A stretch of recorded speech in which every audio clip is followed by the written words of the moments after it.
Welcome students. കഴിഞ്ഞ ദിവസം 2 sessions നമ്മൾ കഴിഞ്ഞു. 2 സെഷൻസിൽ നമ്മൾ അക്കൗണ്ടിങ് എന്താണ്, ബുക്ക് കീപ്പിംഗ് എന്താണ്, ഒബ്ജക്റ്റീവ്സ് ഇങ്ങനെയുള്ള കാര്യങ്ങൾ ഡിസ്കസ് ചെയ്തു ഒരു സെഷനിൽ. മറ്റൊരു സെഷൻ, ചെറിയ സെഷൻ നമ്മുടെ അക്കൗണ്ടിങ്ങിന്റെ അഡ്വാൻറ്റേജസും ഡിസ്അഡ്വാൻറ്റേജസും കുറിച്ചാണ് ഡിസ്കസ് ചെയ്തിരുന്നത്. ഓക്കെ, സോ നമ്മൾ ഇന്ന് ഡിസ്കസ് ചെയ്യുന്ന ടോപ്പിക് എന്ന് പറഞ്ഞു കഴിഞ്ഞാൽ ബേസിക് അക്കൗണ്ടിങ് ടെർമിനോളജീസ് ആണ്. അപ്പൊ അറൌണ്ട് ഒരു 23ഓളം അക്കൗണ്ടിങ് ടെർമിനോളജീസ് അല്ലെങ്കിൽ അക്കൗണ്ടിങ് ടേംസിനെ കുറിച്ചിട്ട് നമ്മൾ ഡിസ്കസ് ചെയ്യുന്നത്. ഓരോ ടേംസും ജസ്റ്റ് എന്താണ് എന്ന് മാത്രം, അതിന്റെ മീനിങ് എന്താണെന്ന് മാത്രമേ നമ്മൾ മനസ്സിലാക്കുന്നുള്ളൂ. കാരണം ഓരോ ടേംസിന്റെയും മീനിങ് നമ്മൾ മനസ്സിലാക്കിയാലേ നമുക്ക് എന്ത് ചെയ്യാൻ പറ്റുള്ളൂ, നമ്മളുടെ പ്രാക്ടിക്കൽ ആയിട്ട് അല്ലെങ്കിൽ പ്രോബ്ലം ഏരിയാസിലേക്ക് പോകുന്ന സമയത്ത് നമുക്ക് അത് പ്രോപ്പർ ആയിട്ട് എന്ത് ചെയ്യാൻ ചെയ്യാനോ അല്ലെങ്കിൽ ക്വസ്റ്റ്യൻ തന്നെ മനസ്സിലാക്കാൻ വേണ്ടി സാധിക്കുള്ളൂ. അതാണ് അതിന്റെ ഇമ്പോർട്ടൻസ് എന്ന് പറയുന്നത്. ഓക്കെ, പിന്നെ അതോടൊപ്പം തന്നെ നമ്മൾ ചെറിയൊരു ടോപ്പിക് കൂടി, അതായത് ഒരു അക്കൗണ്ടിങ് സൈക്കിൾ അല്ലെങ്കിൽ അക്കൗണ്ടിങ്ങിന്റെ പ്രോസസ് ഏത് രീതിയിലാണ് എന്നുള്ളതും കൂടിയാണ് നമ്മൾ എന്ത് ചെയ്യാൻ വേണ്ടി പോകുന്നത്, ഡിസ്കസ് ചെയ്യാൻ വേണ്ടി പോകുന്നത്. Okay, so welcome again, myself assistant professor Arunkumar. So ഇനി നമ്മൾ എന്ത് ചെയ്യാം, നേരെ സെഷനിലേക്ക് പോകാം. So basic accounting terminologies. Okay, so നമ്മൾ ആദ്യം തന്നെ പറഞ്ഞ ഒരു കാര്യമായിരുന്നു അക്കൗണ്ടിങ് സൈക്കിളിനെ കുറിച്ചിട്ട്. എന്താണ് നമ്മളുടെ അക്കൗണ്ടിങ് സൈക്കിൾ എന്ന് നമുക്ക് നോക്കാം. ഈ അക്കൗണ്ടിങ് സൈക്കിൾ എന്ന് പറയുന്നത് നമ്മളുടെ അക്കൗണ്ടിങ്ങിന്റെ ഡെഫിനിഷനിൽ നമ്മൾ പഠിച്ച സെയിം കാര്യം തന്നെയാണ് ഇവിടെയും വന്നിരിക്കുന്നത്. അപ്പൊ അക്കൗണ്ടിങ് ഡെഫിനേഷനിൽ നമ്മൾ പഠിച്ചിരിക്കുന്ന ചില ടേംസ് ഉണ്ടായിരുന്നു, ചില ആ ഡെഫിനേഷനിൽ പറഞ്ഞിരിക്കുന്ന ചില ടേംസ് ഉണ്ടായിരുന്നു. അക്കൗണ്ടിങ് ടു AICP എന്നൊക്കെ പറഞ്ഞിട്ട് മുണ്ട് കിടക്കുന്ന ആ ഒരു ഡെഫിനേഷനിൽ നമ്മൾ ചില ടേംസുകൾ നമ്മുടെ ശ്രദ്ധയിൽ എപ്പോഴും പെട്ടിട്ടുണ്ടായിരിക്കും. റെക്കോർഡിംഗ് എന്ന് പറയുന്ന ഒരു ടേം നമ്മളുടെ മനസ്സിലുണ്ടായിരിക്കും. റെക്കോർഡിംഗ്, അതേപോലെ തന്നെ classifying, summarising, interpreting, then results, communicating. ഇത്രയും കാര്യങ്ങളാണ് നമ്മൾ ആ ഒരു പറഞ്ഞിരിക്കുന്ന ഡെഫിനേഷനിൽ മെയിൻ ആയിട്ട് വരുന്ന ടേംസ്. അപ്പൊ ഈ പറഞ്ഞിരിക്കുന്ന സാധനങ്ങളൊക്കെ തന്നെയാണ് നിങ്ങളിവിടെ സ്ക്രീനിൽ കാണുന്ന കാര്യങ്ങളും അക്കൗണ്ടിങ് സൈക്കിളിൽ നിങ്ങൾ കാണുന്ന കാര്യങ്ങൾ. ഓക്കെ, എന്താണെന്ന് നോക്കാം. ജേർണലൈസിങ് നമുക്ക് ഇവിടെ കാണാം. ആദ്യത്തെ സ്റ്റെപ്പ് എന്ന് പറയുന്നത്, അക്കൗണ്ടിങ് ആദ്യത്തെ സ്റ്റെപ്പ് എന്ന് പറയുന്നതാണ് ജേർണലൈസിങ്. ഈ ജേർണലൈസിങ്ങിന് നമ്മൾ പറയുന്ന പേരാണ് എന്ത്, റെക്കോർഡിംഗ് എന്നുകൊണ്ട് ഉദ്ദേശിക്കുന്നത്. അതായത് ഓരോ ട്രാൻസാക്ഷൻസും നമ്മൾ എന്ത് ചെയ്യുന്നു, റെക്കോർഡ് ചെയ്യുന്നു. ഈച്ച് ആൻഡ് എവറി ട്രാൻസാക്ഷൻസ് നമ്മൾ എന്ത് ചെയ്യുന്നു, ബിസിനസ് നടക്കുന്ന ഓരോ ട്രാൻസാക്ഷൻസിനും നമ്മൾ എന്ത് ചെയ്യുന്നു, റെക്കോർഡ് ചെയ്യുന്നു. ഒരു ക്രോണോളജിക്കൽ ഓർഡറിൽ നമ്മൾ റെക്കോർഡ് ചെയ്യണം എന്ന് പറഞ്ഞിരുന്നു. ആ ഒരു റെക്കോർഡിംഗ് പേർപ്പസിനാണ് നമ്മൾ എന്താണ് ജേർണലൈസിംഗ് എന്നുകൊണ്ട് ഉദ്ദേശിക്കുന്നത്. രണ്ടാമത്തെ സ്റ്റെപ്പ് എന്ന് പറയുന്നത് എന്താണ്, പോസ്റ്റിംഗ് ആണ്. പോസ്റ്റിംഗ് എന്ന് പറഞ്ഞു കഴിഞ്ഞാൽ സിമിലർ നേച്ചറിലുള്ള ഐറ്റത്തിനെ, സിമിലർ നേച്ചറിലുള്ള ഓരോ ഐറ്റത്തിനെയും നമ്മൾ എന്ത് ചെയ്യുന്നു, കാറ്റഗറൈസ് ചെയ്യുന്നു എന്നുള്ളതാണ് നമ്മൾ എന്തുകൊണ്ട് ഉദ്ദേശിക്കുന്നത്, ക്ലാസിഫയിങ് എന്നുകൊണ്ട് ഉദ്ദേശിക്കുന്നത്. ഈ പ്രോസസ്സാണ് എന്ത്, പോസ്റ്റിംഗ് എന്നുകൊണ്ട് ഉദ്ദേശിക്കുന്നത്. അതായത് ഒരു ബിസിനസിനെ സംബന്ധിച്ചിടത്തോളം ഒരു ബിസിനസ്സിൽ ഒരു ദിവസം തന്നെ പല തരത്തിലുള്ള അല്ലെങ്കിൽ പല തവണയായിട്ട് സെയിൽസ് നടക്കാം, പല തവണയായിട്ട് പർച്ചേസിങ് നടക്കാം, പല തവണയായിട്ട് പേയ്മെന്റ്സുകൾ പല രീതിയിൽ കിട്ടുന്നുണ്ടാകാം, പോകുന്നുണ്ടാകാം. അപ്പം ഒരേ നേച്ചറിലുള്ള കാര്യത്തെ നമ്മൾ എന്ത് ചെയ്യുന്നു, ഒരു പെട്ടിക്കകത്ത് ഇട്ട് വെക്കുന്ന പ്രോസസ്സാണ് എന്ത്, പോസ്റ്റിംഗ്. അതെന്താ നമുക്ക് ഡീറ്റെയിൽ ആയിട്ട് പറയാം. പോസ്റ്റിംഗ്. പിന്നെയാണ് ബാലൻസിങ്. ബാലൻസിങ് എന്നുകൊണ്ട് ഉദ്ദേശിക്കുന്നത് എന്താന്ന് വെച്ച് കഴിഞ്ഞാൽ, ഇപ്പൊ സേഫ് ഞാൻ നിങ്ങളോട് പറഞ്ഞു ജേർണലൈസ് ചെയ്യുക എന്ന് പറഞ്ഞു കഴിഞ്ഞാൽ എന്താ, എല്ലാ ട്രാൻസാക്ഷൻസും റെക്കോർഡ് ചെയ്തു. സോ ഇപ്പോൾ നമുക്കൊരു എക്സാമ്പിൾ എടുക്കാം, വിൽപ്പന, സെയിൽസിന്റെ ഒരു എക്സാമ്പിൾ എടുക്കാം. അപ്പോൾ ഒരു ദിവസം തന്നെ ഒരു ഷോപ്പിൽ ഒട്ടനവധി സെയിൽസുകൾ നടക്കും. ഇപ്പൊ നമ്മളൊന്ന് ആലോചിച്ച് നോക്കുക, നെസ്റ്റോ സൂപ്പർ മാർക്കറ്റ് നമ്മൾ പോകുന്നുണ്ടെങ്കിൽ അവിടെ എത്രത്തോളം സെയിൽസ് നടക്കുന്നുണ്ട് ഒരു പെർ ഡേ, നിങ്ങൾ ആലോചിക്കുക. എല്ലാ സെയിൽസിന്റെ കാര്യങ്ങൾ നമ്മൾ ജേർണലൈസ് ചെയ്തേ പറ്റൂ. അപ്പം വൈകുന്നേരം ആകുന്ന സമയത്ത്, ഈവനിങ് ആകുന്ന സമയത്ത് അവിടുത്തെ മാനേജർ വന്നിട്ട് അവിടുത്തെ ക്യാഷിലുള്ള ആളോട് ചോദിക്കുക, ഇന്ന് എത്ര രൂപയുടെ സെയിൽസ് നടന്നു എന്ന് ചോദിച്ചു കഴിഞ്ഞാൽ ഇപ്പൊ ഈസിയാണ്. കാരണം എന്താ, ഇപ്പൊ നമുക്കത് ഈസിയാണ്. കാരണം എന്താ, നമ്മളിപ്പം അക്കൗണ്ടിങ് എല്ലാ പെർസ്പെക്റ്റീവ് ഉള്ള കാര്യങ്ങളൊക്കെ തന്നെ നമ്മൾ ഏത് രീതിയിലാണ് ചെയ്യുന്നത്, കമ്പ്യൂട്ടറൈസ്ഡ് അക്കൗണ്ടിങ്ങിലൂടെയാണ് ചെയ്യുന്നത്. നമ്മളിവിടെ ശരിക്കും പറഞ്ഞു കഴിഞ്ഞാൽ പഠിക്കുന്നത് മാനുവൽ അക്കൗണ്ടിങ്. കാരണം മാനുവൽ അക്കൗണ്ടിങ് അറിയാവുന്ന ഒരാൾക്ക് നമുക്ക് എന്ത് ചെയ്യാൻ പറ്റും, അല്ലെങ്കിൽ അക്കൗണ്ടിങ്ങിന്റെ ബേസിക്സ് അറിയാവുന്ന, അത് ഇനിയിപ്പം ഈവൻ കമ്പ്യൂട്ടറൈസ്ഡ് അക്കൗണ്ടിങ് ആകട്ടെ മാനുവൽ അക്കൗണ്ടിങ് ആകട്ടെ, രണ്ടും ചെയ്യണമെങ്കിൽ അക്കൗണ്ടിങ്ങിന്റെ ബേസിക്സ് അറിയാം. ബേസിക്സ് അറിയാതെ ബാക്കി പണിയൊക്കെ കമ്പ്യൂട്ടർ എടുത്തോളും എന്നുള്ളതാണ്. അത് എന്തുകൊണ്ടാണ് ഞാൻ പറയാനുള്ള കാരണം വെച്ചെങ്കിൽ, ഞാൻ ഈ പറഞ്ഞിരിക്കുന്ന ടോപ്പിക്സിന്റെ കൂടെ തന്നെ നമ്മൾ എന്ത് ചെയ്യുന്നു, ടാലിയെ കുറിച്ചിട്ട് ഞാൻ കൂടുതലും ക്ലാസ്സുകളും മറ്റുള്ള കാര്യങ്ങളൊക്കെ എടുക്കുന്നുണ്ട്. അപ്പൊ നമുക്ക് ഈ ടാലിയിലെ പെർസ്പെക്റ്റീവ് നോക്കുകയാണെങ്കിൽ നമുക്ക് ഇവിടെ ആദ്യത്തെ ഈ ഒരു പെർസ്പെക്റ്റീവ് ഉണ്ടല്ലോ, ജേർണലൈസിങ് അല്ലെങ്കിൽ ബില്ലിംഗ് സെക്ഷൻ കാര്യങ്ങളൊക്കെ വരുന്ന സമയത്ത് നമ്മൾ എൻട്രീസ് ഇട്ട് കൊടുത്താൽ ബാക്കി പണി മൊത്തം ആരെടുത്തോളും, സിസ്റ്റം നോക്കിക്കോളും എന്ന്. ഓക്കെ, അപ്പൊ ഞാൻ പറഞ്ഞു വന്ന കാര്യം, ബാലൻസിങ് എന്ന് പറയുന്ന സമയത്ത് ഇപ്പൊ ഒരു ദിവസം സെയിൽസ് എത്രയെന്ന് ചോദിച്ചു കഴിഞ്ഞാൽ ഒരാൾക്ക് പോലും കൃത്യമായിട്ട് പറയാൻ സാധിക്കില്ല. അല്ലെങ്കിൽ അയാൾ എന്ത് ചെയ്യണം, റെക്കോർഡ് വെച്ചിട്ടുള്ള എല്ലാ ട്രാൻസാക്ഷൻസ് എന്ത് ചെയ്യണം, പ്രോപ്പർ ആയിട്ട് എടുത്ത് നോക്കി ഓരോ എമൗണ്ടും കൂട്ടിയും കഴിച്ചും കിട്ടണം.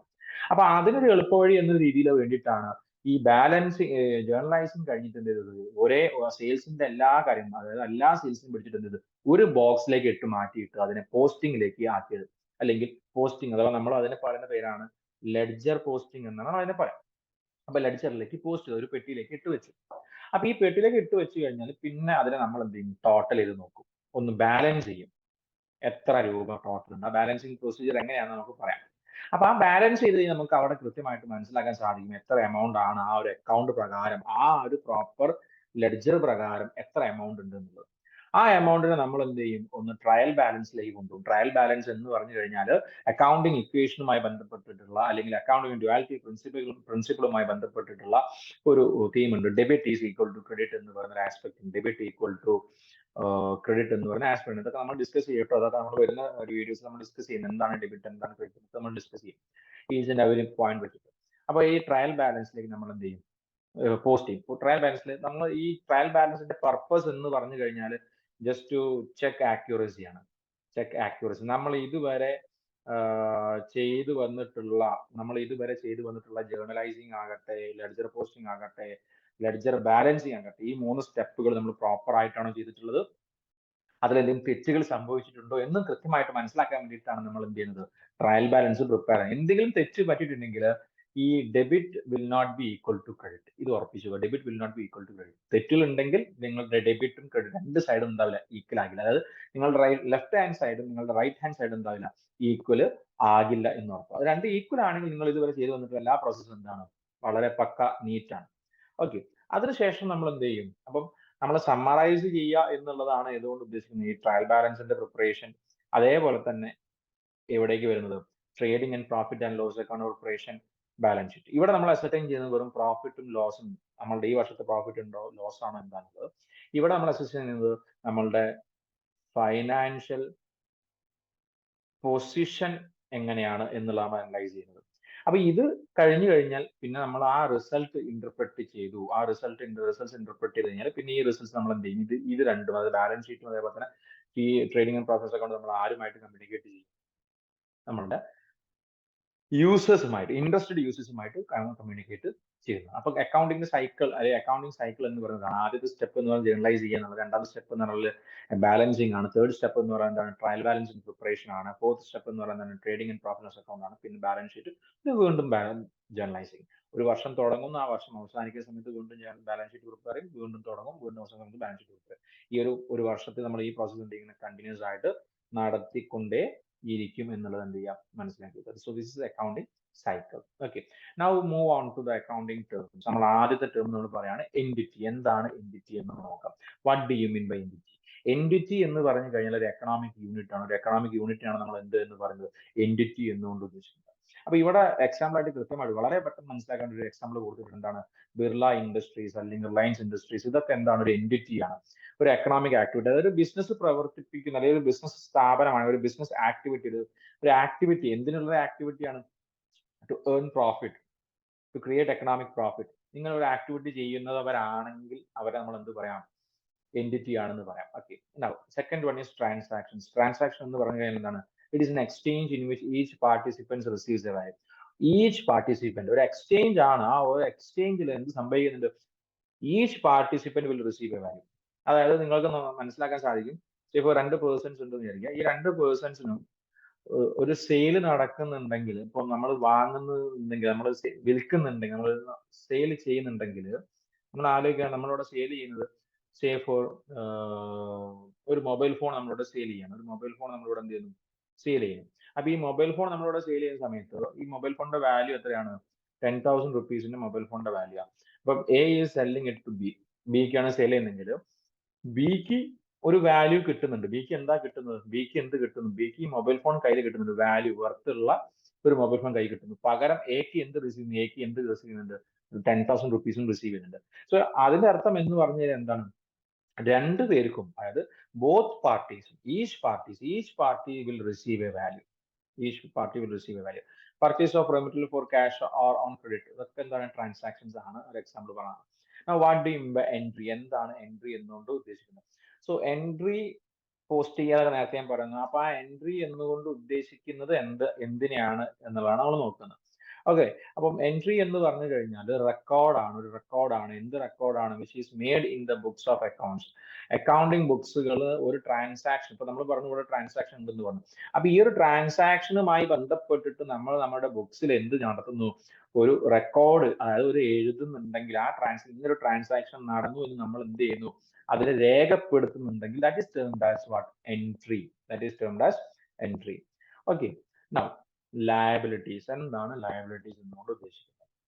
What do you mean by liabilities? അപ്പൊ ഈ liabilities എന്ന് പറഞ്ഞു കഴിഞ്ഞാൽ എന്താണ്? What do you mean by liabilities? Financial obligation of an enterprise. Financial obligation of an enterprise other than owners fund. Other than owners fund. അപ്പൊ ഇവിടെ നോക്കുക, financial obligation to the of an enterprise ആണ് financial obligation. അതായത് ബാധ്യതയാണ്, നമ്മുടെ business സ്ഥാപനത്തിന്റെ ബാധ്യതയാണ് ഇത് എന്ത് ചെയ്യുന്നത് പറയുന്നത്. നമ്മുടെ ബിസിനസ് സ്ഥാപനത്തിന്റെ എന്തിനാ പറയുന്നത്? ബാധ്യത. അപ്പൊ എന്താണ് ഈ ബാധ്യത എന്ന് നമുക്ക് നോക്കാം.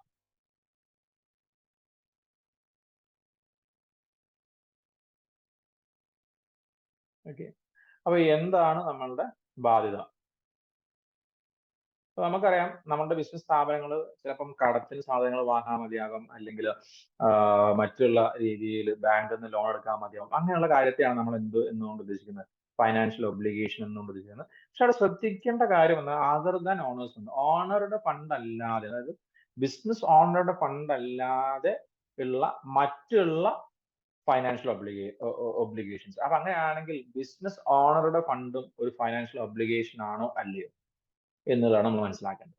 ശരിക്കും പറഞ്ഞാൽ ഇപ്പൊ ഞാൻ ഒരു ബിസിനസ് സ്ഥാപനം തുടങ്ങുന്നുണ്ടെങ്കിലോ, ഞാൻ ആ ബിസിനസ് സ്ഥാപനം എന്റെ ബിസിനസ് സ്ഥാപനം ആണെങ്കിൽ കൂടി ഞാൻ അതിൽ ക്യാപിറ്റൽ, മൂലധനം എന്ന് പറയുന്ന രീതിയിൽ ഞാൻ 1 ലക്ഷം രൂപ ഞാൻ ആ ബിസിനസ്സിൽ ഇൻവെസ്റ്റ് ചെയ്തു എന്ന് വിചാരിക്കാം. ഇപ്പോൾ ഞാൻ എന്ത് ചെയ്യുന്ന ഒരു ബിസിനസ് സ്ഥാപനം തുടങ്ങുകയാണ്. ഓക്കെ, ഞാൻ എന്ത് ചെയ്യുന്നു? ഒരു ബിസിനസ് സ്ഥാപനം തുടങ്ങുന്നുണ്ടെങ്കിൽ ആ ബിസിനസ് സ്ഥാപനത്തിൽ ഞാൻ എന്ത് ചെയ്യുന്നുണ്ട്? ഒരു ഇൻവെസ്റ്റ്മെന്റ് നടത്തുകയാണ്. 1 ലക്ഷം രൂപയുടെ ഇൻവെസ്റ്റ്മെന്റ് നടത്തുന്നുണ്ട്, അല്ലെ? അപ്പൊ അങ്ങനെ ആകുന്ന സമയത്ത് ശരിക്കും പറഞ്ഞു കഴിഞ്ഞാൽ ബിസിനസ്സും അതിന്റെ ഓണറും, ബിസിനസിന്റെ ഓണറും ശരിക്കും പറഞ്ഞാൽ എന്താണ്? അക്കൗണ്ടിങ് ടേമിൽ എന്താണ്? രണ്ടും രണ്ടാളുകളാണ്. ബിസിനസിന്റെ ഓണറും എന്താണ്? രണ്ടും രണ്ട് പേഴ്സൺസ് ആണെന്ന് മനസ്സിലാക്കി വെക്കുക. അപ്പൊ അതുകൊണ്ടാണ് ഇവിടെ ബിസിനസിന്റെ ഫൈനാൻഷ്യൽ ഒബ്ലിഗേഷൻ തന്നെയാണ്, എന്നാൽ അത് ആരോട് ഉള്ളതല്ല? ഓണറോട് ഉള്ളതല്ല. ഓണർ അല്ലാതെ മറ്റുള്ള ആളുകളോടുള്ള ബാധ്യതയാണ് നമ്മൾ എന്ന് പറയുന്നത് ലയബിലിറ്റീസ് എന്നുകൊണ്ട് ഉദ്ദേശിക്കുന്നത്. രണ്ട് രീതിയിലുള്ള ലയബിലിറ്റീസ് ഉണ്ട്. ഒന്ന് കറന്റ് ലയബിലിറ്റിയും മറ്റൊന്നാണ് ലോങ് ടേം ലയബിലിറ്റി. ഈ കറന്റ് ലയബിലിറ്റി എന്ന് പറഞ്ഞു കഴിഞ്ഞാൽ വിത്തിൻ 12 months, 12 മാസം കൊണ്ട്, അതായത് ഒരു വർഷത്തിന്റെ ഉള്ളിൽ തന്നെ നമ്മൾ ആ ബാധ്യത അടച്ചു തീർക്കണമെന്നുണ്ടെങ്കിൽ, കൊടുത്ത് തീർക്കണമെന്നുണ്ടെങ്കിൽ അങ്ങനെയുള്ള ബാധ്യതകളെ നമ്മൾ പറഞ്ഞു വരണുണ്ട് current liabilities. Liabilities which fall due for payment in relatively short period, വളരെ ഷോർട്ട് പീരീഡ് ആയിട്ട് പറയുന്ന പേരാണ്. അപ്പൊ ഇതിനെ നമ്മൾ കറന്റ് ലയബിലിറ്റീസ് എന്ന് പറയും. ഓക്കെ, ഇനി അതേപോലെ തന്നെ വരുന്ന മറ്റൊരു ടേം ആണ് long term liabilities. Okay, long term liabilities. Long term liabilities എന്ന് പറഞ്ഞു കഴിഞ്ഞാൽ those liabilities which not fall due for payment in a relatively short period. അതായത് ഒരു വർഷം കഴിഞ്ഞിട്ടും എക്സ്റ്റെൻഡ് ആയി കിടക്കുന്നുണ്ടെങ്കിൽ, അതായത് ഒരു വർഷം കഴിഞ്ഞിട്ടും അതിന്റെ കാലാവധി, ഇതിന്റെ തിരിച്ചടവ് കാലാവധി എന്ന് പറഞ്ഞു കഴിഞ്ഞാൽ ഒരു വർഷത്തിലധികമാണെങ്കിൽ, ഇപ്പോൾ 1.5 വർഷമോ 2 വർഷമോ 3 വർഷമോ 10 വർഷമോ ഒക്കെ ആണെങ്കിൽ, അങ്ങനെ അതായത് 10 വർഷത്തിന്റെ ഉള്ളിൽ നമ്മൾ ഈ ലോൺ എന്ത് ചെയ്താൽ മതി? കൊടുത്താൽ മതി. അല്ലെങ്കിൽ 10 വർഷത്തിന്റെ 5 വർഷത്തിന് നമ്മൾ ഈ ബാധ്യത എന്താ മതി? പേ ചെയ്ത് തീർത്താൽ മതി എന്നാണെങ്കിൽ ദാറ്റ് ഈസ് ടേംഡ് ആസ് ഏത്? Long term liabilities. ഓക്കെ, അപ്പൊ നമ്മൾ നോക്കാം. ലോങ് ടേം ലയബിലിറ്റിയെ നമ്മൾ പറയുന്ന മറ്റൊരു പേര് കൂടി ഉണ്ട്. നമ്മൾ ഒരു പേര് കൂടി ലോങ് ടേം ലയബിലിറ്റിയെ പറയുന്നുണ്ട്. That is known as NCL. Okay, എന്താണ് NCL? That is known current liabilities. Current ലയബിലിറ്റീസും നോൺ കറന്റ് ലയബിലിറ്റീസും. ഓക്കെ, അപ്പം വളരെ ഷോർട്ട് ആയിട്ട് നമ്മുടെ ക്ലാസ്സിലൊക്കെ നമ്മൾ യൂസ് ചെയ്യുന്ന പേര് എങ്ങനെ ആയിക്കോട്ടെ. കറന്റ് ലയബിലിറ്റീസ് നമ്മൾ പറയുന്ന പേര് എന്താണ്? CL എന്ന് പറയും. NCL എന്ന് പറയുന്നത് എന്താണ്? നോൺ കറന്റ് ലയബിലിറ്റീസ് ആണ് കേട്ടോ. പിന്നെ ഈ കറന്റ് ലയബിലിറ്റീസ് നമ്മൾ വേറെ രീതിയിൽ പറയുകയാണെങ്കിൽ നമുക്ക് പറയാം ഏത്? ഷോർട്ട് ടേം ലയബിലിറ്റീസ് എന്ന് പറയാം. ഓക്കെ, അപ്പൊ ഇതിന് എക്സാമ്പിൾസ് നമുക്ക് ഇവിടെ വന്നിട്ട് ഷോർട്ട് ടേം ലയബിലിറ്റീസ് എക്സാമ്പിൾസ് ആയിട്ട് പറഞ്ഞിട്ടുള്ള കാര്യമാണ് bills payable, trade creditors, outstanding expense. ഇതൊക്കെ നമ്മൾ എന്ത് ചെയ്യും, ഈ വരുന്ന 23 അക്കൗണ്ടിങ് ടേംസ് പറയുന്ന സമയത്ത് എന്ത് ചെയ്യും, ഡിസ്കസ് ചെയ്യുന്നതായിരിക്കും. ഓക്കെ, ലോങ് ടേം ലയബിലിറ്റീസും എക്സാമ്പിൾസ് തന്നിട്ടുണ്ടായിരുന്നു. ലോങ് ടേം ലോൺസ് ഉണ്ട്, ഡിബഞ്ചേഴ്സ് ഉണ്ട്. ഡിബഞ്ചേഴ്സിനെ കുറിച്ച് ഞാൻ ഇവിടെ ഡിസ്കസ് ചെയ്യാം, നമുക്ക് അതിനെ കുറിച്ച് വേറെ തന്നെ വീഡിയോസ് എന്ത് ചെയ്യാം, ഡിസ്കസ് ചെയ്യാം ഡിബഞ്ചർ എന്ന ടോപ്പിക്കിന്. Next one is event. എന്താണ് ഇവന്റ്? ഇവന്റ് എന്ന് പറഞ്ഞാൽ നമുക്ക് അറിയുന്ന കാര്യം തന്നെയാണ്. നമ്മുടെ നാട്ടിൽ ഒരു കല്യാണം നടക്കുന്നുണ്ടെങ്കിൽ നമ്മൾ അതിനെ പറയുന്ന ഇവന്റ് ആണ്. അതേപോലെ തന്നെ ബിസിനസ്സിൽ എന്തെങ്കിലും ഒരു കല്യാണമല്ല, ബിസിനസ്സിൽ എന്തെങ്കിലും ഒരു കോൺസിക്വൻസോ അല്ലെങ്കിൽ എന്തെങ്കിലും ഒരു കാര്യങ്ങൾ നടക്കുന്ന ഒരു സിറ്റുവേഷൻ ഉണ്ടാകുന്നുണ്ടെങ്കിൽ, ഒരു ഹാപ്പനിങ് ഉണ്ടാകുന്നുണ്ടെങ്കിൽ, that is termed as an event. അതായത് ആ എൻറ്റിറ്റി, അതായത് ഇപ്പോൾ റിലയൻസ് ഇൻഡസ്ട്രിയിൽ ഒരു മാനേജർ അപ്പോയിന്റ് ചെയ്തു, ഒരു ഇവന്റ് ആണ്. അങ്ങനെയുള്ള, അതായത് എന്തെങ്കിലും കാര്യങ്ങൾ എന്ത് ചെയ്യുന്നു, ഒരു കോൺസിക്വൻസ് നടക്കുന്നുണ്ടെങ്കിൽ ടു എൻറ്റിറ്റിക്ക്, ബിസിനസ്സിന് എൻറ്റിറ്റിക്ക് കോൺസിക്വൻസ് നടക്കുന്നുണ്ടെങ്കിൽ that is termed as income. അത് മോസ്റ്റ് ഇമ്പോർട്ടന്റ്. അതേപോലെ തന്നെ നമ്മൾ ജീവിതകാലം മൊത്തം, അതായത് ഒരു അക്കൗണ്ടന്റ് ആയിട്ട് നമ്മൾ വർക്ക് ചെയ്യുന്നുണ്ടെങ്കിൽ നമ്മൾ ജീവിതകാലത്തോളം കാണേണ്ട ഒരു സാധനമാണ് ഇദ്ദേഹം, അതായത് വൗച്ചർ, സോഴ്സ് ഡോക്യുമെന്റ്. നമ്മൾ പറയുന്ന പേരാണ് source document. So it is A source document which serves as an evidence. നമ്മളുടെ ബിസിനസിന്റെ ട്രാൻസാക്ഷൻസിനൊക്കെ തന്നെ എന്താണ് അതിന്റെ ആധാരം എന്ന് ചോദിച്ചു കഴിഞ്ഞാൽ, നമ്മുടെ വീടിന്റെ ആധാരം എവിടെ എന്ന് ചോദിച്ചു കഴിഞ്ഞാൽ അത് നമ്മളുടെ എവിടെ നിന്ന് കിട്ടും, അത് നമുക്ക് എവിടെ കിട്ടും, നമ്മുടെ വീട്ടിൽ അലമാരിൽ ഉണ്ടാവും, അല്ലെങ്കിൽ സേഫ് ആയിട്ട് വല്ല ബാങ്കിലും കാണും. Okay, right. ബട്ട് നമ്മളുടെ ബിസിനസ്സിൽ നടക്കുന്ന ട്രാൻസാക്ഷന്റെ സോഴ്സ് എന്താണ്, നമ്മുടെ ബിസിനസ് നടക്കുന്ന ട്രാൻസാക്ഷന്റെ തെളിവ്, അതിനെന്താണ് ആധാരം? നിങ്ങൾ ട്രാൻസാക്ഷൻ നടന്നു എന്ന് തെളിയിക്കാൻ നിങ്ങളുടെ കയ്യിൽ എന്ത് ആധാരമാണ് ഉള്ളതെന്ന് ചോദിച്ചു കഴിഞ്ഞാൽ അതിനുള്ളതാണ് എന്ത്, voucher, source document, supporting document of A business. Okay, so it is a document which serves as an evidence of a transaction. Example, cash memo, purchase invoice. നിങ്ങൾക്കറിയാം, നിങ്ങൾ ഷോപ്പിൽ പോയിട്ട് സാധനം വാങ്ങുന്ന സമയത്ത് ബില്ല് ചോദിക്കാറുണ്ട്. ആ കടയിൽ നിന്ന് സാധനം വാങ്ങി എന്ന് തെളിയിക്കുന്നതിന്റെ ബില്ലാണ്. അപ്പൊ ആ ബില്ല് ചിലപ്പോൾ ക്യാഷ് മെമ്മോ ആകാം, ക്യാഷ് റെസിപ്റ്റ് ആകാം, ഇങ്ങനെയുള്ള പല പേരിൽ അതിനെ അറിയപ്പെടും. എന്തായാലും അതിനെയാണ് നമ്മൾ എന്ത് എന്ന് പറയുന്നത്, വൗച്ചർ എന്ന് പറയുന്നത്. ഇനി ഡ്രോയിങ്സ് എന്താണ് ഡ്രോയിങ്സ് എന്ന് മനസ്സിലാക്കുക. The total amount of cash or goods or other assets withdrawn by the proprietor or a partner for personal use. ശ്രദ്ധിക്കേണ്ട കാര്യം എത്രയുള്ള പേഴ്സണൽ യൂസ്. വളരെ സിമ്പിൾ ആയിട്ട് നമ്മൾ പറയുകയാണെങ്കിൽ, ഈ വീഡിയോ കാണുന്നതിൽ എത്ര പേരുടെ ഫാദേഴ്സ്, അച്ഛനമ്മമാർക്ക് സ്വന്തമായിട്ട് ബിസിനസ് ഉണ്ടോ ഇല്ലയോ എന്ന് എനിക്കറിയില്ല. ബട്ട് എന്നാലും ഒരു എക്സാമ്പിൾ വെച്ചിട്ട് പറയാം. ഇപ്പം നമ്മൾ എന്ത് ചെയ്യുന്നു, ബിസിനസ് ചെയ്യുന്നുണ്ടെങ്കിൽ, ഇപ്പം ഞാനൊരു പലചരക്ക് പീടിക നടത്താമെന്ന് വിചാരിക്കാം. അപ്പൊ ഞാൻ ഈ പലചരക്ക് പീടിക നടത്തുന്ന സമയത്ത് രാത്രി ഷോപ്പൊക്കെ പൂട്ടി വീട്ടിലേക്ക് പോകാൻ നിൽക്കുന്ന സമയത്ത് വീട്ടിൽ നിന്ന് വിളിച്ചിട്ട് പറയാണ്, വരുന്ന സമയത്ത് എന്ത് കൊണ്ടുവരണം, കുറച്ച് അരി കൊണ്ടുവരണം, അല്ലെങ്കിൽ കുറച്ച് പഞ്ചസാര കൊണ്ടുവരണം എന്ന് പറഞ്ഞിട്ടുണ്ടെങ്കിൽ, അതായത് ഞാൻ എന്റെ സ്വന്തം ഷോപ്പിൽ നിന്നാണ് ഞാൻ അത് എടുക്കുന്നെങ്കിൽ കൂടിയും, അങ്ങനെ എടുത്തിട്ടുണ്ടെങ്കിൽ എന്റെ പേഴ്സണൽ ആവശ്യത്തിന് വേണ്ടിയിട്ടാണ് ഞാൻ എന്റെ ബിസിനസ്സിൽ നിന്ന് ഞാൻ ക്യാഷോ അല്ലെങ്കിൽ ഗുഡ്സോ അല്ലെങ്കിൽ മറ്റെന്തെങ്കിലും കാര്യങ്ങൾ ഞാൻ ഇതിൽ എടുക്കുന്നെങ്കിൽ അതിന് ഞാൻ ഇപ്പോൾ വിളിക്കുന്ന പേരാണെന്ത്, ഡ്രോയിങ്സ് എന്നുകൊണ്ട് ഉദ്ദേശിക്കുന്നത്. ഓക്കെ, അപ്പം അതായത് ഞാൻ എന്ത് ചെയ്യുന്നു, എന്റെ ബിസിനസ് സ്ഥാപനത്തിൽ നിന്ന് എന്റെ പേഴ്സണൽ ആവശ്യത്തിന് വേണ്ടിയിട്ടാണ് ഞാൻ എന്ത് ചെയ്യുന്നത്, ഇത് യൂസ് ചെയ്യുന്നതെങ്കിൽ അതിനെ ഞാൻ വിളിക്കുന്ന പേരാണെന്ത്, വിഡ്രോ ചെയ്യുന്നതെങ്കിൽ അതിനെ ഞാൻ വിളിക്കുന്ന പേരാണെന്ത്, ഡ്രോയിങ്സ് എന്നുകൊണ്ട് ഉദ്ദേശിക്കുന്നത്. ഓക്കെ, ഇനി ക്ലിയർ ആണ് വിചാരിക്കുന്നത്. ഡ്രോയിങ്സ് എന്താണെന്ന് ക്ലിയർ ആണ് വിചാരിക്കുന്നു. ഒന്നുകൂടി പറയാം ഡ്രോയിങ്സ് എന്താണ് എന്നുള്ളത്. അപ്പൊ ഡ്രോയിങ്സ് എന്ന് പറയുന്നത് എന്താണ്, ഞാൻ എന്റെ സ്വന്തം ബിസിനസ് സ്ഥാപനത്തിൽ നിന്ന് എന്റെ പേഴ്സണൽ യൂസിന് വേണ്ടിയിട്ടാണ് ഞാൻ എന്ത് ചെയ്യുന്നത്, ഗുഡ്സ് അല്ലെങ്കിൽ ക്യാഷ് ഇങ്ങനെയുള്ള കാര്യങ്ങളൊക്കെ എന്ത് ചെയ്യുന്നത്, എടുക്കുന്നതെങ്കിൽ അതിനെ ഞാൻ എന്ത് വകുപ്പിലാണ് പെടുത്തുക, ഡ്രോയിങ്സ് എന്നുള്ള വകുപ്പിലാണ് പെടുത്തുക. കാരണം അത് എന്റെ ബിസിനസിന്റെ എന്ത് കുറയ്ക്കുന്നു, ക്യാപിറ്റൽ കുറയ്ക്കുന്നതിന് തുല്യമാണ്. Okay, now assets, the most important one, assets. What do you mean by assets? So assets എന്ന് പറഞ്ഞു കഴിഞ്ഞാൽ എക്കണോമിക് റിസോഴ്സസ് ആണ്, that can be expressed in monetary terms and which is used to create value. ബിസിനസിന് value generate ചെയ്യാൻ സഹായിക്കുന്ന ഏതൊരു ഐറ്റത്തിന് നമ്മൾ എന്ത് പറയും, അസറ്റ് എന്ന് പറയും. Okay, economic resources of an enterprise that can be usefully expressed in monetary terms, and assets are items of value used by the business in its operations. ശ്രദ്ധിക്കണം കേട്ടോ, ഇത് വളരെയധികം ഇമ്പോർട്ടന്റ് ആയിട്ടുള്ള കാര്യമാണ്. Assets are items of values used by the business in its operation. For example, ഇപ്പൊ ഞാനൊരു manufacturing shop നടത്തുന്നെന്ന് വിചാരിക്കും. അതായത് ഞാൻ നടത്തുന്നത് ഒരു ഫർണിച്ചർ ഷോപ്പാണ്. അപ്പൊ ഈ ഫർണിച്ചർ ഷോപ്പ് ഞാൻ നടത്തണമെങ്കിൽ എനിക്ക് അവിടെ കുറച്ച് മെഷീനറീസിന്റെ ആവശ്യം ഉണ്ടാകും. അല്ല, ഇപ്പൊ ഞാൻ എന്റെ ബിസിനസ് എന്ന് പറയുന്നത് ഈ പറഞ്ഞിരിക്കുന്ന ചെയർ എന്ത് ചെയ്യുക, മാനുഫാക്ചറിങ് ആണ്. ഓക്കെ, അപ്പൊ ചെയർ മാനുഫാക്ചറിങ് ആണ്. അപ്പൊ ഈ ഒരു ചെയർ മാനുഫാക്ചർ ചെയ്യണമെങ്കിൽ എനിക്ക് ഇതിന് ആവശ്യമായിട്ടുള്ള കുറച്ച് കാര്യങ്ങളുണ്ട്. ഒന്ന് ടിമ്പർ വേണം, മരം വേണം.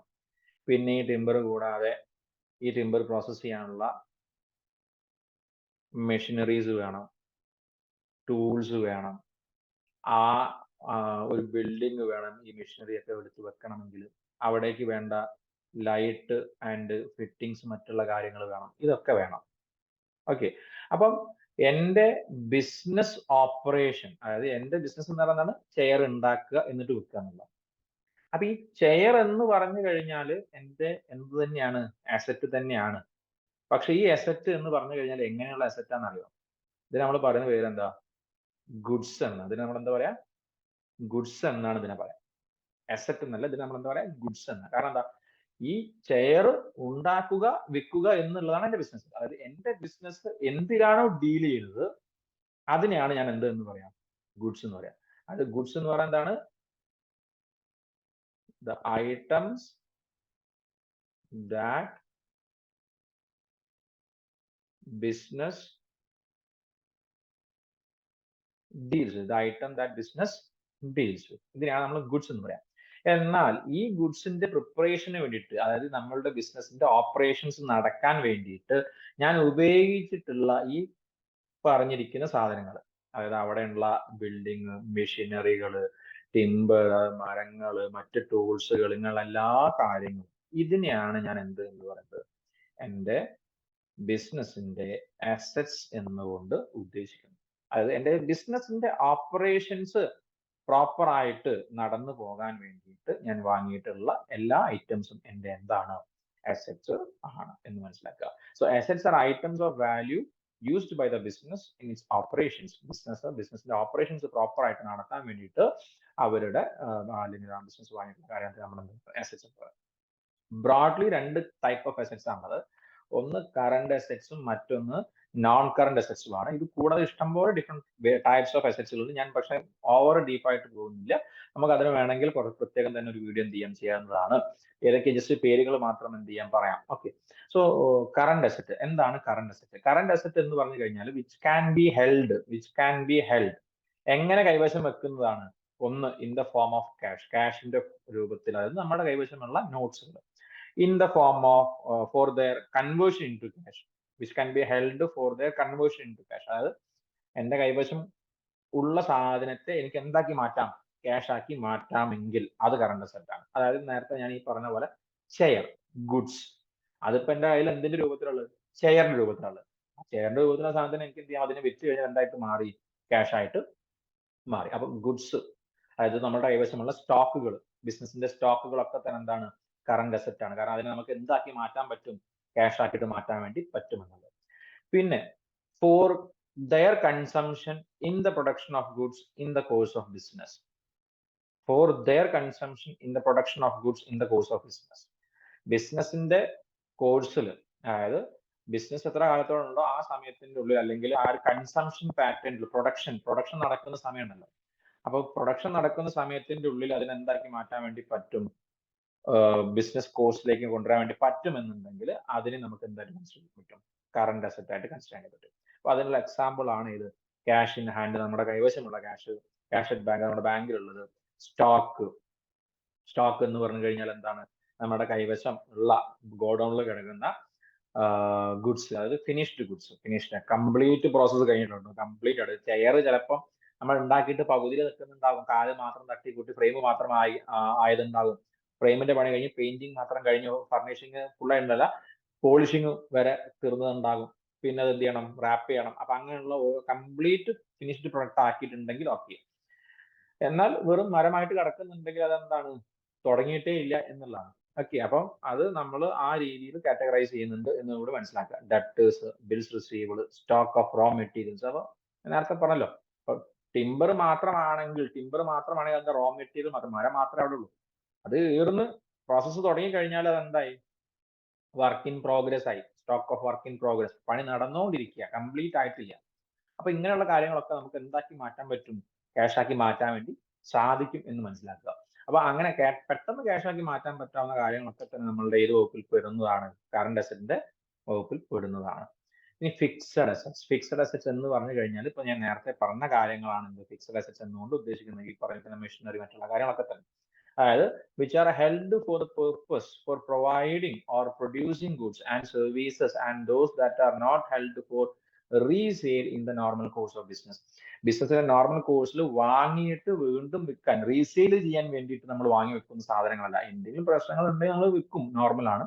ബട്ട് ഇന്ന് വാങ്ങി നാളെ തന്നെ വിൽക്കാനുള്ളതിന് നമ്മൾ ഫിക്സഡ് അസറ്റ്സ് എന്ന് പറയില്ല, നമ്മൾ പറയുകയാണെന്ന് കറണ്ട് അസറ്റ് അല്ലെങ്കിൽ ഗുഡ്സ് എന്ന് പറയും. ഇത് നമ്മൾ വാങ്ങി വെച്ചിട്ടുള്ള എന്തിനു വേണ്ടിയിട്ടാണ്? ഫോർ ഹെൽപ്പാണ്. എന്തിനു വേണ്ടിയിട്ടുള്ള ഹെൽപ്പാണ് നമുക്ക് തരുന്നത്? Four the purpose of providing or producing goods and services. നമ്മളുടെ ഗുഡ്സ് അതേപോലെ തന്നെ നമ്മളുടെ സർവീസ്, നമ്മൾ എന്ത് സർവീസാണ് പ്രൊവൈഡ് ചെയ്യുന്നത്, ആ ഗുഡ്സ് ആൻഡ് സർവീസസ് കൃത്യമായിട്ട് പ്രൊവൈഡ് ചെയ്യാൻ നമ്മളെ ഹെൽപ്പ് ചെയ്യുന്ന അസറ്റ്സുകളാണ് ഇത് ഫിക്സഡ് അസറ്റ്സുകൾ. ഇത് റീസെയിൽ പർപ്പസിന് വേണ്ടിയിട്ടുള്ളതല്ല എന്നുകൂടി മനസ്സിലാക്കുക. ഇത് രണ്ട് രീതിയിലുള്ള നമുക്ക് ക്ലാസിഫൈ ചെയ്യാം. ഒന്ന് ടാഞ്ചിബിൾ ഉണ്ട്, പിന്നെ അതേപോലെ തന്നെ ഇൻടാഞ്ചിബിൾ അസറ്റ്സ് ഉണ്ട്. ഈ ഫിക്സഡ് അസറ്റ്സിന് മാത്രമല്ല കേട്ടോ ടാഞ്ചിബിൾ ആൻഡ് ഇൻടാഞ്ചിബിൾ ആക്കി മാറ്റാൻ പറ്റുന്നത്. ടാഞ്ചിബിൾ ഇൻടാഞ്ചിബിൾ അസറ്റ്സ് വേറെ ഒരു കാറ്റഗറി ആയിട്ട് നമുക്ക് പറയാൻ പറ്റും. അപ്പം ടാഞ്ചിബിൾ അസറ്റ്സ് എന്ന് പറഞ്ഞു കഴിഞ്ഞാൽ എന്താണ്? Fixed assets which can be seen and touch. നമുക്ക് കാണാനും തൊടാനും സാധിക്കുന്നതിനൊക്കെ തന്നെ നമുക്ക് എന്ത് പറയും? ടാഞ്ചിബിൾ അസറ്റ്സ് എന്ന് പറയാം. Land and building, plant and machinery, furniture, fittings ഒക്കെ എന്താണ്? ടാഞ്ചിബിൾ അസറ്റ്സ് ആണ്. ഇൻടാഞ്ചിബിൾ അസറ്റ്സ് എന്ന് പറഞ്ഞാൽ നമുക്ക് കാണാൻ സാധിക്കാത്തതായിട്ടുള്ള അസറ്റ്സുകൾ ഉണ്ട്. അത് എന്താണ് എന്ന് ചോദിച്ചു കഴിഞ്ഞാൽ എക്സാമ്പിൾ പറയാം. Patent, trade mark, copyright. അപ്പൊ ഈ പാറ്റന്റ് ഒക്കെ നമുക്ക് അറിയാവുന്ന കാര്യമാണ്. നമ്മളൊരു ബുക്കൊക്കെ എഴുതി കഴിഞ്ഞാൽ അതിന്റെ മുകളിൽ കിട്ടും, അത് മറ്റൊരാൾ കോപ്പി ചെയ്യാതിരിക്കാനുള്ള പാറ്റന്റ് എടുക്കുക എന്ന് പറയുന്നുണ്ട്. അല്ല, അയാൾ അത് നോക്കി വേറെ ആൾ എഴുതരുത്. അത് അയാൾ ആ ഒരു കഥ എഴുതി ഉണ്ടാക്കിയത് അയാളുടെ ഭാവനയിൽ നിന്നിട്ടാണ്. അപ്പം ആ റൈറ്റ് ഇത് വേറെ ആൾ കോപ്പി ചെയ്യരുത്. അപ്പൊ അങ്ങനെ തൊടാനും നമുക്ക് കാണാനും സാധിക്കാത്തതാണ് ഇത് പാറ്റന്റ്, ട്രേഡ് മാർക്ക്, കോപ്പി റൈറ്റുകൾ. നമുക്കറിയാം ഈ ഒരു സി എന്ന് പറയുന്ന ഒരു ചിഹ്നമുള്ള കാര്യം ഉണ്ടായിരിക്കും, അത് കോപ്പി റൈറ്റ് ആണ്. നമുക്ക് കൃത്യമായിട്ട് അറിയാം, എല്ലാവർക്കും അറിയാവുന്ന കാര്യമാണ് അല്ലെ. അപ്പം അത് നമ്മളെ സംബന്ധിച്ചോളം വേറൊരാൾ എന്ത് ചെയ്യരുത്, ആ ഒരു ഫോർമാറ്റിൽ പിന്നീട് എന്ത് ചെയ്യരുത്, ക്രിയേറ്റ് ചെയ്യരുത്. അപ്പം ഇങ്ങനെയുള്ള കാര്യങ്ങളൊക്കെ എന്താണ്? ഇൻടാഞ്ചിബിൾ ആയിട്ടുള്ള അസറ്റ്സുകളാണ്. ഓക്കെ. പിന്നെ ഉണ്ട് different types of assets. Depreciable assets ഉണ്ട്, നോൺ ഡിപ്രീഷ്യബിൾ അസറ്റ്സുകൾ ഉണ്ട്. ഇങ്ങനെ ഡിഫറെന്റ് ടൈപ്സ് ഓഫ് അസറ്റ്സുകൾ. നമുക്ക് പക്ഷെ അത്ര ഡീറ്റെയിൽ ആയിട്ട് പോകണം, നമ്മൾ ഇത്രയും കാര്യം മനസ്സിലാക്കിയാൽ മതി.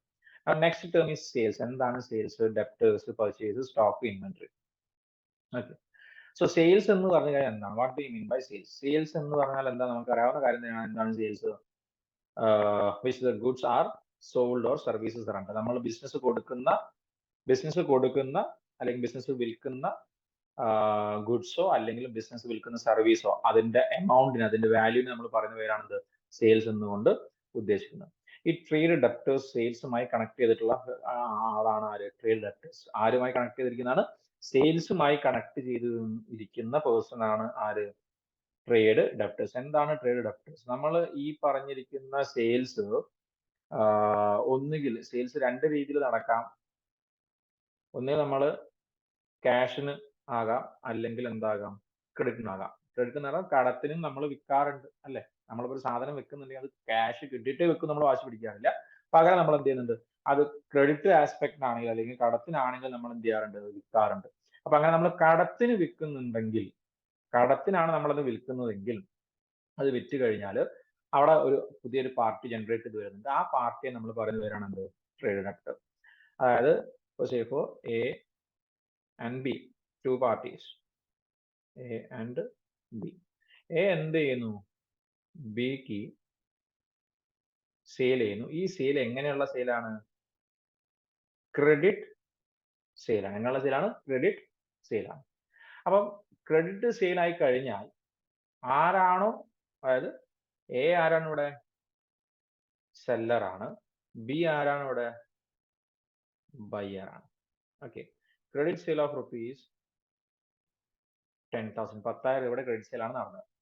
അപ്പൊ ഇനി നോക്കുക, ഇവിടെയാണ് ആര് വരുന്നത്? ട്രേഡ് ഡെപ്റ്റർ എന്ന് പറയുന്ന ഒരു കൺസെപ്റ്റ് അറൈസ് ചെയ്യുന്നത്. അതേപോലെ തന്നെ വേറെ കൺസെപ്റ്റ് കൂടി ഉണ്ട്, ട്രേഡ് ക്രെഡിറ്റർ എന്ന് പറയുന്ന ഒരു കൺസെപ്റ്റ് കൂടിയും വരുന്നത്. അപ്പൊ എന്താണ് ട്രേഡ് ഡെപ്റ്റർ എന്ന് ആദ്യം തന്നെ പറയാം. ഇവിടെ എനെ സംബന്ധിച്ചിടത്തോളം on the basis of A, B എന്ന് പറയുന്ന ആരായിരിക്കും? ട്രേഡ് ഡെപ്റ്റർ ആയിരിക്കും. അതായത് ബിയുടെ കയ്യിൽ നിന്ന് എക്ക് എന്ത് കിട്ടാനുണ്ട്? ക്യാഷ് കിട്ടാൻ ഉണ്ട്. ബിയുടെ കയ്യിൽ നിന്ന് 10,000 രൂപയുടെ സെയിൽ നടത്തി കഴിഞ്ഞു. ബിക്ക് 10,000 രൂപയുടെ സാധനം വിറ്റു. ബിക്ക് 10,000 രൂപയുടെ സാധനം വിറ്റ് കഴിഞ്ഞാൽ ബി ഇനി എന്ത് ചെയ്യണം? 10,000 രൂപ ആർക്ക് കൊടുക്കണം? എക്ക് കൊടുക്കണം. അപ്പൊ അങ്ങനെ ആകുന്ന സമയത്ത് എനെ സംബന്ധിച്ചിടത്തോളം ബി എന്ന് പറയുന്നത് ആരാണ്? എക്ക് ട്രേഡ് ഡെപ്റ്റർ ആണ്. Okay, is a debtor. Refers the person from whom the amounts are due for goods sold. Refers to the person from whom the amount are due for goods are sold. ആരുടെ കയ്യിൽ നിന്നാണ് amount കിട്ടാനുള്ളത്? ബിയുടെ കയ്യിൽ നിന്നാണ് amount കിട്ടാനുള്ളത്. അപ്പൊ അങ്ങനെയാണെങ്കിൽ അയാളെ നമ്മൾ പറയുന്ന പേരാണെന്ത്?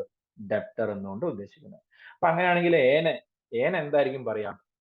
On the perspective of B, on the perspective of B, what will A known as? കാരണം ബി ആർക്ക് കൊടുക്കാനാണ്? എക്ക് കൊടുക്കാനാണ്. ബിയുടെ പെർസ്പെക്റ്റീവ് നിന്നിട്ട് എനെ എന്തായിരിക്കും പറയുന്നത് അല്ലെങ്കിൽ എന്തായിരിക്കും വിളിക്കുന്നത് എന്നുള്ളതാണ്. ബി എനെ വിളിക്കുന്ന പേര് എന്ന് പറഞ്ഞു കഴിഞ്ഞാൽ ട്രേഡ് ക്രെഡിറ്റർ എന്നാണ്. എന്താണ് പറയാ? Trade creditor. അതായത് ബിസിനസ് വേറൊരാർക്കെങ്കിലും പൈസ കൊടുക്കാനുണ്ടെങ്കിൽ, അതായത് എന്റെ ബിസിനസ് സ്ഥാപനം, അതായത് ഞാൻ മറ്റൊരാൾക്ക് പൈസ കൊടുക്കാനുണ്ടെങ്കിൽ, ഞാൻ നിങ്ങൾക്ക് പൈസ തരാനുണ്ടെങ്കിൽ ഞാൻ നിങ്ങളെ വിളിക്കുന്ന പേര് എന്തായിരിക്കും? ട്രേഡ് ക്രെഡിറ്റർ ആയിരിക്കും. Clear? You guys are my trade creditors. Okay.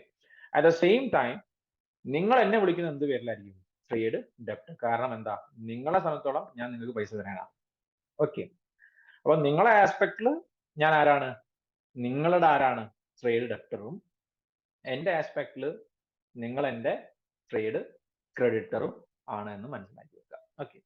Now purchase means total amount of goods obtained. എത്രത്തോളം ഗുഡ്സ് നമ്മൾ എന്ത് ചെയ്തിട്ടുണ്ട്? വാങ്ങിയിട്ടുണ്ട്. എന്തിനു വേണ്ടിയിട്ട്? For resale.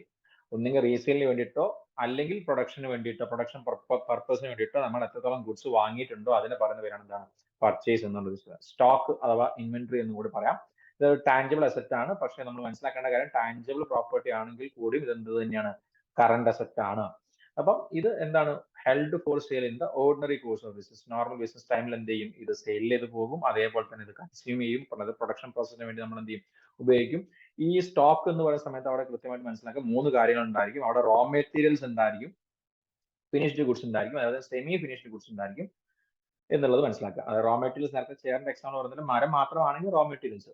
Semi finished goods ഉണ്ടായിരിക്കും. സെമി ഫിനിഷ്ഡ് ഗുഡ്സ് പറഞ്ഞാൽ അതിന്റെ ഫ്രെയിം ആയിട്ടുണ്ട്, ചിലത് ഫ്രെയിം ആയിട്ട് കിടക്കുന്നു, ചിലത് എന്തായി പോളിഷിങ് കഴിഞ്ഞ് കിടക്കുന്നു, പക്ഷെ എന്തായില്ല, ഫൈനൽ പൊസിഷനിലേക്ക് എത്തി, അത് പാക്കിങ് കാര്യങ്ങളൊന്നും കഴിഞ്ഞിട്ടില്ല എന്നുണ്ടെങ്കിൽ അതെന്താണ്? സെമി ഫിനിഷ്ഡ് ഗുഡ്സ് ആണ്. കംപ്ലീറ്റ് പ്രോസസ്സും കഴിഞ്ഞിട്ട് എന്താ? പോളിഷിംഗ് ഒക്കെ കഴിഞ്ഞ് വെട്ടിത്തിളക്കി അത് എന്ത് ചെയ്യുക? ഷോപ്പിന്റെ ഫ്രണ്ടിൽ കൊണ്ടുപോയി ഡിസ്പ്ലേക്ക് വെച്ചിട്ടുണ്ടെങ്കിൽ that is called as a finished product. Okay.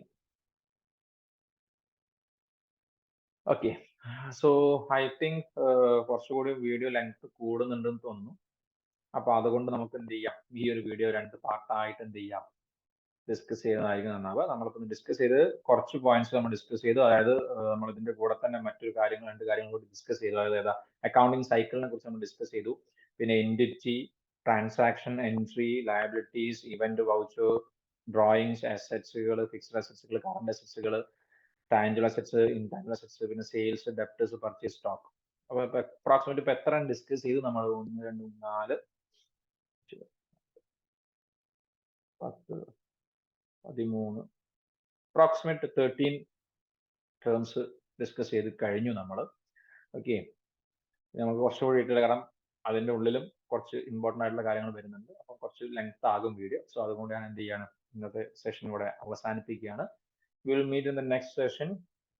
Hope നിങ്ങൾക്ക് പറഞ്ഞിരിക്കുന്ന കാര്യങ്ങളൊക്കെ തന്നെ വളരെ വ്യക്തമായിട്ട് മനസ്സിലായിട്ടുണ്ടെന്ന് വിചാരിക്കുന്നു. എന്തെങ്കിലും രീതിയിലുള്ള സംശയങ്ങളോ കാര്യങ്ങളോ ഉണ്ടെങ്കിൽ നിങ്ങൾ എന്തായാലും കമന്റ്സിൽ രേഖപ്പെടുത്തുക. എന്തെങ്കിലും ഇംപ്രൂവ്മെന്റ്സുകൾ വേണമെന്നുണ്ടെങ്കിലും അതും കമന്റ്സിൽ എന്ത് ചെയ്യുക? രേഖപ്പെടുത്തുക.